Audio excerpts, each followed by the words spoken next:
Қайырлы күн достар, бүгін біз күнбағыс салатын әзірлейтін боламыз. Бұл салат өте әдемі, сондай-ақ жасалу жолы оңай. Міндетті түрде жасап көріңіздер.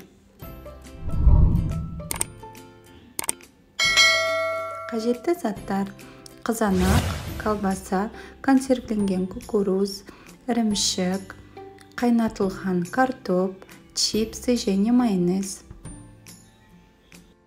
Ең алдымен колбасамызды алып, кубик етіп турап аламыз.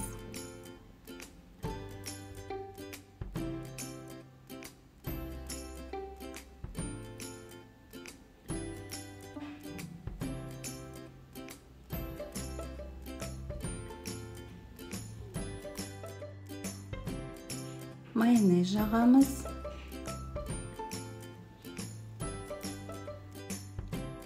Картопымызды да төрт бұрышты етіп тураймыз.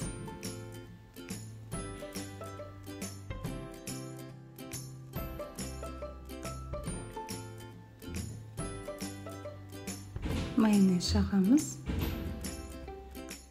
Қызанағымызды да кубик етіп тураймыз.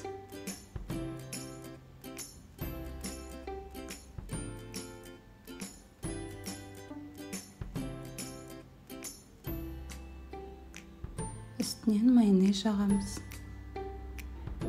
Ірімшігімізді күштен өткізіп аламыз. Оны да саламыз.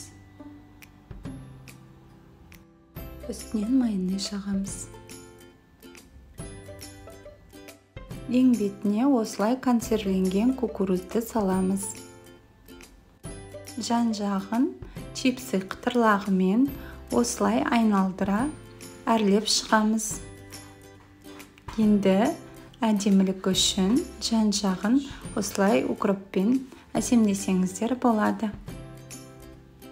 Ал міне біздің күнбағыс салатымыз осылай оп-оңай дайын болды. Сіздермен болған Ботафуд каналға тіркеліп, лайк басып қойыңыздар. Астарыңыз дәмді болсын.